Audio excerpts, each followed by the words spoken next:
What's up guys, this is Mike, the Detroit Borg, with the new 27-inch Apple Thunderbolt display. This is essentially an update to the last generation cinema display, which is to say it looks the same but features a few worthwhile upgrades. While the design is unchanged, the new display brings Thunderbolt connectivity along with a new HD FaceTime camera and additional connectivity options, which we'll take a look at once we get it out of its box.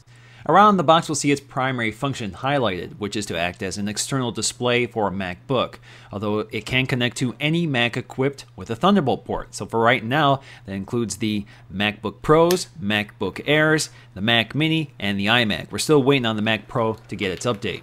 Cracking into the box, the first thing we'll find is the packet containing the manual and some other paperwork. Unfortunately, we get no Apple stickers this time. With the styrofoam out of the way, we can look down into the box and see the display cozy in its wrapper with two cables tucked away on either side. On the left is the detached power cable, and on the right is the fixed connectivity cables, which includes a Thunderbolt connector and a MagSafe power adapter to charge your attached MacBook. Pulling the display out of the box reveals its size and heft. This is a relatively heavy display, thanks to an internal power supply and an all aluminum and glass construction. If you've seen any of my iMac unboxing videos, this will look very familiar. The display is covered in a giant white envelope with the flaps tucked away in the back. Just peel these back and pull up to remove the wrapper. We have a few more layers of plastic to get through, including one on the pedestal and a big one covering the glass and bezel.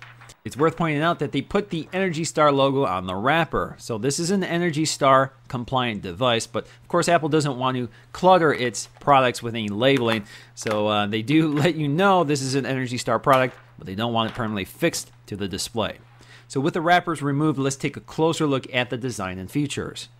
On the back we'll find the familiar pivoting aluminum stand with 30 degrees of articulation and a hole cut through the center for cable management. Permanently attached is a single Thunderbolt cable, along with a MagSafe power adapter to power a MacBook. On the left, we'll find the I/O ports, including 3 USB ports carried over from the last generation cinema display, but the new display adds FireWire 800, an Ethernet port, and another Thunderbolt port for daisy chaining or attaching a longer cable. Connecting any of the Thunderbolt cables to a Mac will give you access to all of these ports. This is particularly useful for MacBook Pros and MacBook Airs. Attaching this display adds 3 more USB ports, as well as access to FireWire and an Ethernet connection, which are ports not available on any of the MacBook Airs. Essentially, the display acts as a hub for all of these connectors, routing everything through a single Thunderbolt cable.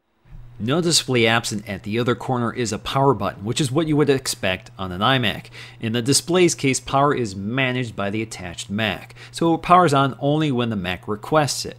On the top we have a built-in microphone etched into the metal, and below that we'll find the new HD FaceTime camera, capable of recording in 720p.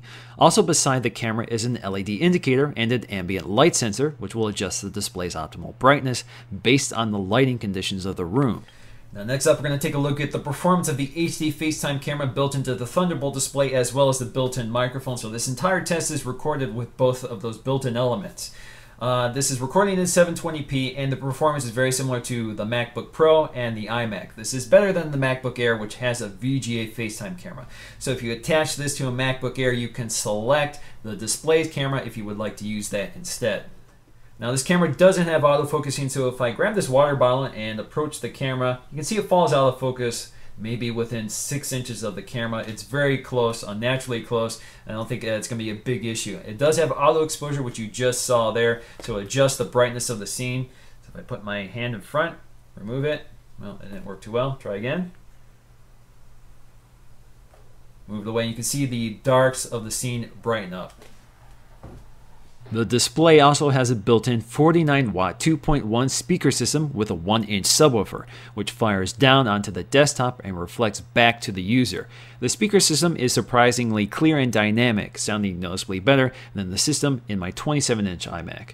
Now the front of the display is dominated by an edge-to-edge glass panel. There is no matte option, so glare is definitely an issue, but the pivoting stand will help manage this problem.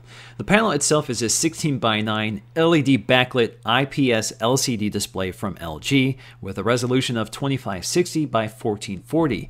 This is the same panel that was used in the previous cinema display and in the current 27-inch iMac. The IPS technology means that the panel can be viewed from all angles while maintaining color consistency and brightness.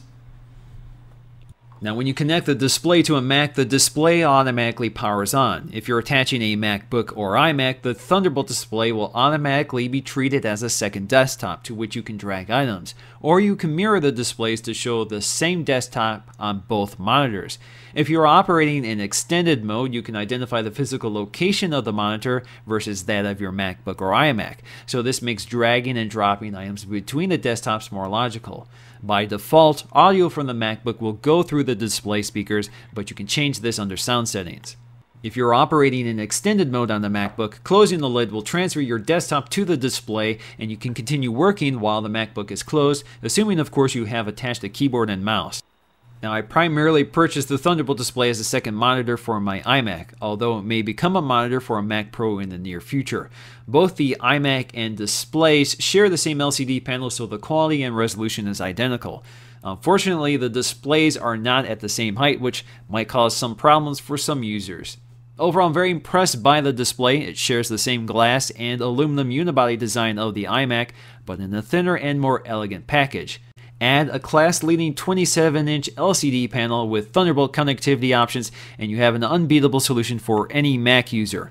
Unfortunately, at $1,000, it's not the cheapest 27-inch option out there, and it becomes a hard decision for MacBook users who have to decide if the investment is worthwhile to turn their MacBooks into a 27-inch iMac. I also wish this display contained an SD card slot, especially for 11-inch MacBook Air users which don't have this option. But in the end, I think this provides the perfect answer for those who want both a desktop and a laptop, but don't want to buy two different computers. So once again, guys, this is Mike, the Detroit Borg. Thanks for watching, and I'll see you again in the next video.